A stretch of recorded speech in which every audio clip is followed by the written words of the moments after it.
प्यारे बच्चों नमस्कार। कैसे हैं आप सभी। तो प्यारे बच्चों, जैसा कि आप सभी जानते हैं कि आपके बोर्ड की एग्जामिनेशंस की डेट्स आ चुकी हैं और विद इन 1 मंथ, और जो हरियाणा बोर्ड में है 1 वीक में ही आपके एग्जामिनेशन स्टार्ट हो रहे हैं। तो प्यारे बच्चों, मैंने सोचा क्यों ना हमारे इंस्टीट्यूट के उन पुराने विद्यार्थियों से आपको मिलाऊं जो अपने फील्ड में मतलब टॉपर रहे हैं। वो आपको अपने स्ट्रेटजीज बताएंगे और वो आपको बताएंगे कि कैसे आपको पेपर की तैयारी करनी है। क्योंकि मैं कितना भी मोटिवेट कर लूँ, हो सकता है कि आपको लगता हो कि सर ऐसे ही बोलते हैं, but these are the students जो मतलब जो हम बताते थे उसको फॉलो करते थे, और ये अपनी स्ट्रेटजी खुद रिवील करेंगे कि मतलब किस प्रकार से इन्होंने तैयारी की थी, so that they manage to score more than 85% और 90%, 99%। इनके 18-19 बैच अभी बताऊंगा कि कितने परसेंट मार्क्स हैं। जैसे बात होगी तो you will get to know कि कितने परसेंट मार्क्स हैं। इनसे और अधिक स्कोर करने वाले भी बच्चे हैं मेरे पास, उनका भी इंटरव्यू आपके सामने लेके आऊंगा। लेकिन वाई आई एडमायर हर, मैं इसकी प्रशंसा क्यों करता हूँ, you will get to know. तो सबसे पहले रिया, ये बताओ कि आजकल क्या कर रही हो तुम। So right now I am doing graduation from BA and with main subjects economics and geography. In government. Okay okay. तो अब ये बताओ कि जैसे कि ये किस पर्पस से कर रही हो, मतलब why you are doing a BA. So BA इसलिए कर रही हूँ because my plan is to be in a teaching line. अच्छा अच्छा, who inspire you to be. यार ऐसे नहीं है। So one of them was you. Okay okay. Although earlier my plan. हाँ, थैंक यू। ऐसा होता है, मतलब जैसे कि मैं पढ़ाता हूँ तो जो स्टूडेंट्स मतलब अच्छे होते हैं तो मैं उनको हमेशा मोटिवेट करता हूँ कि भाई आप मतलब देखो, सबसे जो सम्मानजनक जॉब है वो क्या है, अ टीचर। क्यों? क्योंकि इससे हम मतलब दूसरे की ज़िंदगी चेंज करते हैं। और मैंने देखा है कि भाई जब मैं क्लासेस में पढ़ाता हूँ, eight the end of the year जब मैं बच्चों से उनके एम पूछता हूँ, तो मतलब अगर मान लीजिए अगर अपने बैच में 40 स्टूडेंट्स हैं तो उसमें 10 ऐसे निकल ही जाते हैं कि बोलते हैं सर हम तो टीचर बनेंगे। मैं बोला क्यों? सर बहुत ज़्यादा पैसा कमाना। पैसा तो ये तो सेकेंडरी चीज़ है। पैसा तो जब आप अपने फील्ड में माहिर हो तो पैसा तो अपने आप ही आ ही जाता है। तो very good, you want to become a teacher. अब ये बताओ बेटा कि जैसे कि जानता हूँ कि जब मैंने स्टार्ट किया था तो you are not so much good in studies. तो जैसे कि हमने एक दिन बैठ के प्लान बनाया था, है ना। सारे स्टूडेंट जाने के बाद मैंने बोला बेटा रुक, तेरे को प्लान बनाते हैं। And your father came on that evening, और वो कह रहे थे कि सर जी कुछ कीजिए कि मतलब मेरी बेटियां पढ़ती तो बहुत है लेकिन शी मतलब is not able to score good marks. तो हमने उस दिन बैठ के प्लान बनाया था। और सबसे पहले ये बताओ कि स्कूलिंग कहाँ कर रहे थे और मतलब कितने परसेंट आ जाते थे तुम्हारे in the pre boards. I have completed my schooling from OPGMS school. I have passed out 12th from that same school only. Okay. And we used to have 2 pre-boards at that time. So in first pre-board, Hindi में बोल सकती हो क्योंकि हो सकता है कि बहुत सारे बच्चे ना समझ पाए, तो you can speak in Hindi also. Sir जो प्री-बोर्ड 1 था तो I did not score well.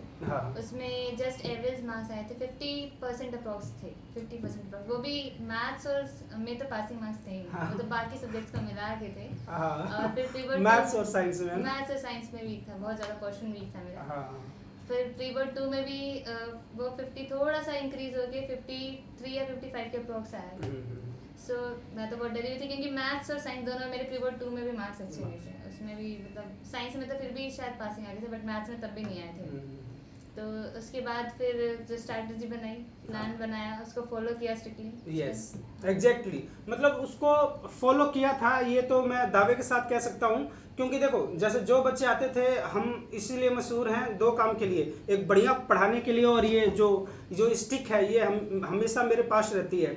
ये किस लिए कि भाई मैं जो डेली शेड्यूल में काम देता था 10th क्लास को, उससे ज़्यादा काम इस लड़की को देता था। मैं बोलता था कि बेटा ये करके आना है, एंड टू माई सरप्राइज मैं हमेशा ये सोचता था कि करके नहीं आए। तो मैं बोला रिया काम किया तूने? हाँ भैया कर लिया। हाँ सर कर लिया।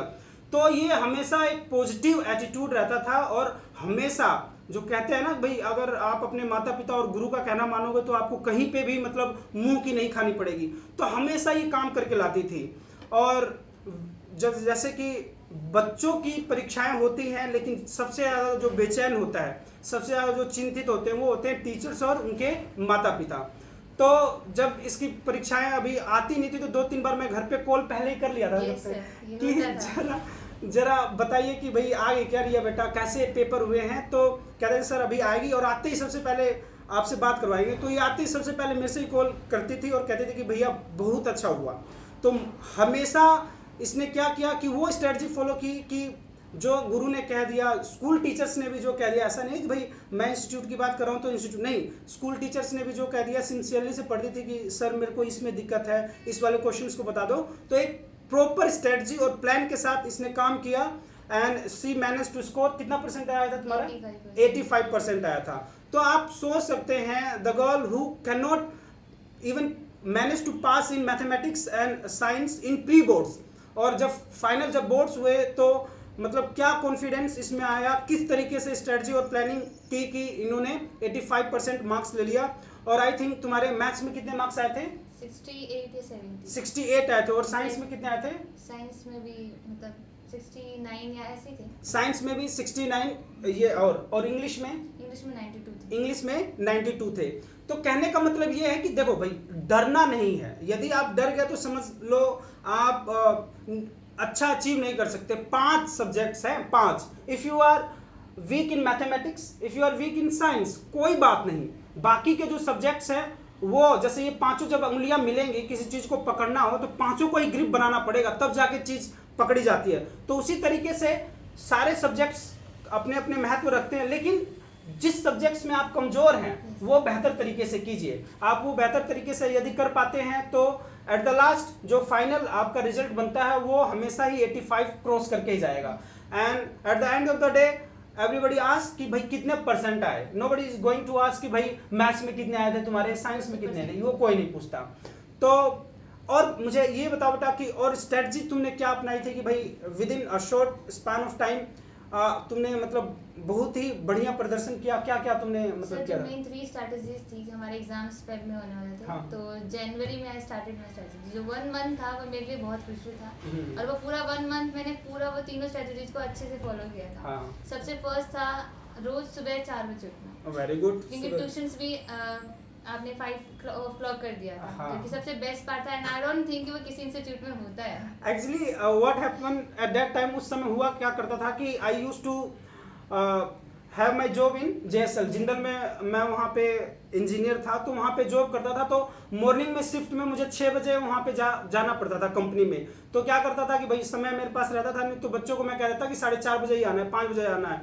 और सर्दी में भी उस लड़की का क्या नाम था, प्रिया था ना, प्रिया। तो जब मैं इंस्टीट्यूट पे आता था अपने घर से तो बिल्कुल मतलब आप ये कह सकते हैं कि 4 मीटर 5 मीटर की दूरी पे बंदा नहीं दिखा था। तो मैं सोचता कि अभी कोई आया नहीं है, और जब बिल्कुल पास में आ रहे प्रिया तुम आई हो तो बोलती है हाँ भैया हाँ सर आई होगी। ठीक है। तो कहने का मतलब ये है कि मतलब 2018 का जो बैच था मतलब मेरा that was one of my favourite batches. ठीक है, सबसे बढ़िया बैच हुआ करता था बिकॉज जो बच्चे थे सारे ओबीडियंट थे। और उसमें मैं बता रहा हूँ ना कि इन्होंने तो 85 ही स्कोर किया है। वो वाले जो बच्चे हैं अभी 4 मूर्ति और हैं, उनका भी समय मिलता है इंटरव्यू करवाऊंगा। दे मैनेज टू, एक के 97 आए थे, 96 आए थे और 95 आए थे। मैथ्स में प्रिया के 100 थे। तो जल्दी ही मिलवाऊंगा उनसे भी। एक तुम्हारी स्ट्रेटजी ये थी you use to get up early in the morning at 4 AM। ठीक है। तो प्यारे बच्चों आप सुबेरे मतलब एक रूटीन सेट कर लीजिए। आप सुबेरे जग सकते हैं और मतलब लेट नाइट स्टडी भी कर सकते हैं। बट ये मॉर्निंग स्ट्रेटजी है ना जो आप लेट नाइट करेंगे, हाँ, आप मॉर्निंग में करेंगे। मॉर्निंग में तो थोड़े दिन आप करके देखिए, आपको पता लग जाएगा कि डिफरेंस क्या है मॉर्निंग स्टडी में और नाइट स्टडीज में। Very good. ठीक है। सेकंड सर जो शेड्यूल आपने रिवीजन शेड्यूल बनाया है उसको स्ट्रिक्टली फॉलो करो। उसके ऊपर कंसिस्टेंट रहो कि हाँ आज मैंने ये करना है तो ये कंप्लीट कर लो, उसको कल पे मत छोड़ो। और वो जितना भी कंसिस्टेंट आपने किया है उसको पूरा कंप्लीट करो। Very good. और दूसरी चीज की जो पेपर के जो लास्ट 1 मंथ होते हैं ना मतलब हमें सारा पढ़ना होता है। हाँ, जैसे कम्युनिटी फ्रीक्वेंसी होती है ना, पहले वाले को भी देखना पड़ेगा, दूसरे वाले को, ये पूरी चेन बरकरार रहनी पड़ेगी। आज अगर मैं चौथा चैप्टर पढ़ रहा हूँ तो उससे पहले 1 से लेकर 3 तक को रिवीजन करना ही पड़ेगा मुझे। करते रहेंगे रिवीजन तो क्या रहेगा वो सारा हमें रिवाइज रहेगा, याद रहेगा। और third one is sir, third one मेरे साथ जो प्रॉब्लम थी कि मेरे को याद नहीं रहता था चीज़ें। तो मैं क्या करती थी, सर ने स्ट्रैटेजी बताई कि आप क्या करो, सोने से पहले रात को जस्ट ½ एन आवर जो भी आपने रीड किया आप उसको रिवाइज करो। ½ एन आवर आप खुद को दो कि हाँ मैंने आज ये रीड किया, ये टॉपिक कवर किया, इसमें ये था, तो उससे आपको वो जो चीज़ है वो लॉन्ग टाइम तक याद रहेगी। यस, खुद से डिस्कस करना है, जो आपने पढ़ा है वो खुद को समझाना है कि मैंने ये पढ़ा था, आज ये फॉर्मूले पढ़े, आज ये 45:15 कंसेप्ट जो बताता हूँ कि 45 मिनट आप खुद पढ़िए और 15 मिनट किसी को समझाइए, दीवार को समझा दो। फॉर एग्जांपल आपने मैथमेटिक्स में कोई सम किया है, जैसे कि बोर्ड वाला करते हैं, तो आपने समझ लिया, कर लिया, अब उसको समझाओ कि भाई देखो मुझे बोर्ड दिया होगा और स्ट्रीम दिया होगा, तो उसमें हमेशा जो स्पीड होगी बोर्ड की ज़्यादा होगी, तो हमेशा बोर्ड पहले लिखना है, उसके बाद उसमें से स्ट्रीम को माइनस करना है या प्लस करना है। तो ये तीन ही स्ट्रेटजी थी। जैसे सर फोर्थ में होंगी जो आपके टीचर्स, जैसे इंस्टीट्यूट टीचर सर में दे रहे हैं, हाँ। तो ये आपको जो भी बताते हैं आप उनको फॉलो करो, जैसे इन्होंने जो हमें टॉपिक्स बताए, क्योंकि इनके पास एक्सपीरियंस है, तो ही नोस कि व्हाट इज इंपॉर्टेंट और किस पे ज़्यादा फोकस करना है, तो व्हाटएवर ही टेल्स यू वो आप उसको फॉलो करो। एग्जैक्टली बिल्कुल। तो बस मैं यही कहना चाहता हूँ प्यारे बच्चों कि आप भी सफल हो सकते हैं, आपके पास भी अभी समय है। इन्होंने भी बताया कि भाई 1 महीने पहले ही इन्होंने जो भी स्ट्रेटजी बताई गई थी फुल फ्लेज प्लानिंग के साथ काम किया और सी मैनेज टू स्कोर 85%। कहाँ 45-55 आते थे और कहाँ 85, मतलब सीधा डबल चला गया। तो वो डबल आप भी जा सकते हैं, बस स्ट्रेटजी फॉलो करना है, अपने गुरुजनों का कहना मानना है। और जो अब जो 10th में जाएंगे उनके लिए कुछ मैसेज बताना चाहती हो हमारे इंस्टीट्यूट के बारे में कि हम कैसे पढ़ाते हैं?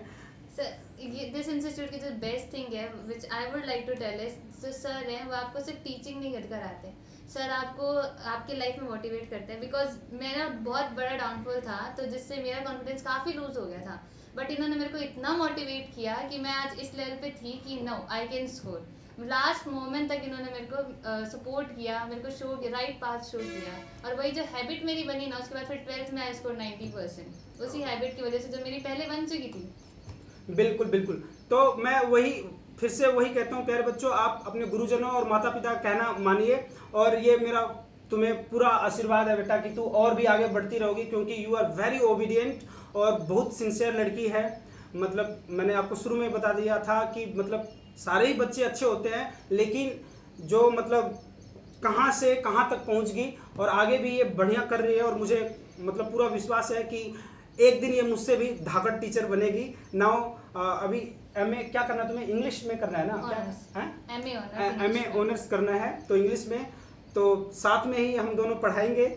तो प्यारे बच्चों, मुझे उम्मीद है आपको बातें समझ में आ गई होगी और आप भी इन चीज़ों को फॉलो करेंगे और आप भी बहुत अच्छे मार्क्स लेके आएंगे और अपने गुरुजनों और अपने माता पिता का नाम रोशन करेंगे। तो दर्शकों को नमस्कार कह दो एक बार। नमस्कार एवरीबॉडी। थैंक